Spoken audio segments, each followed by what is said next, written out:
चलिए अब बात कर लेते हैं निरसा गांजा तस्करी मामले की, जहां जेल में बंद कोयला तस्कर राजीव राय को रिमांड पर अब सीआईडी लेगी। जी हां, धनबाद कोर्ट से 5 दिन की रिमांड मांग की गई है। सीआईडी की अर्जी पर कल यानी बुधवार को सुनवाई होगी। सीआईडी की पूछताछ झारखंड बंगाल के कोयला तस्कर और पुलिस की मिली भगत सामने आई थी। 25 अगस्त 19 को ईसीएल कर्मी चिरंजीत घोष को फर्जी केस में फंसाने का ये आरोप लगा था। बताया आपको कि तकरीबन 29 किलो गांजा बरामदगी में कोयला कर्मी को गिरफ्तार कर जेल भेज दिया गया था और इस जांच में निर्दोष पाए जाने पर 27 दिन बाद उसे जमानत मिली थी। और इस मामले के 3 आरोपी नीरज तिवारी, सुनील चौधरी और रवि ठाकुर से सीआईडी एडीजीपी अनिल पाल्टा पहले ही पूछताछ कर चुके हैं। साक्ष्यों को जुटाने में सीआईडी जुटी है।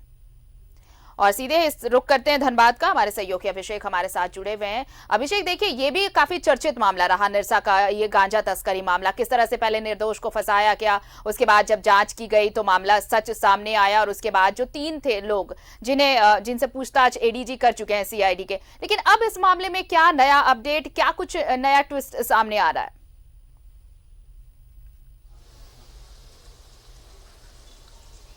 अभिषेक, क्या आवाज मिल रही है आपको? लगता है अभिषेक से हमारा संपर्क नहीं हो पा रहा। हम दोबारा कोशिश करेंगे उनसे बात करने की। तो अब राजीव राय को रिमांड पर लेगी सीआईडी। इस मामले में हम आपको बता दें कि जेल में बंद है कोयला तस्कर राजीव और अब उसे रिमांड पर लेने की तैयारी। सीआईडी की अर्जी पर कल सुनवाई होने वाली है और 5 दिनों की रिमांड की मांग की जाएगी। धनबाद कोर्ट से मांग की गई है। अब देखना होगा कि कोर्ट क्या फैसला सुनाता है इस मामले पर, अदालत क्या फैसला देती है, कितने दिनों की रिमांड मंजूर की जाती है। लेकिन आपको बताएं, इस मामले में निरसा गांजा तस्करी मामले में जिस तरह से एक निर्दोष को आरोपी बनाया गया और उसके बाद जब जांच में मामला सामने आया, उसके बाद अब कोयला तस्कर राजीव राय को रिमांड पर लेने की तैयारी चल रही है। और इस वक्त हमारे साथ एक बार फिर से जुड़ चुके हैं अभिषेक। देखिए अब रिमांड पर लेने की तैयारी चल रही है। 5 दिनों की रिमांड की अर्जी तैयार की गई है। अब जब रिमांड मिल जाए तो फिर पूछताछ होगी और बाकी का जो आधा सच है वो भी सामने आ पाएगा।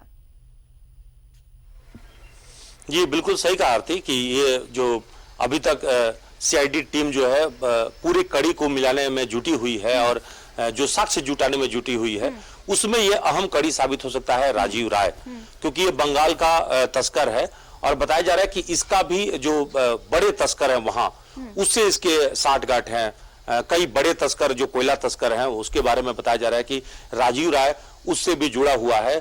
और जो एक एसडीपीओ के बारे में जो आ रहे हैं नाम बंगाल के, जिसके बारे में एक कहानी बताई जा रही है कि चिरंजीत को फंसवाने में उनकी बड़ी भूमिका रही है, तो उससे भी ये इसका जुड़ाव रहा है।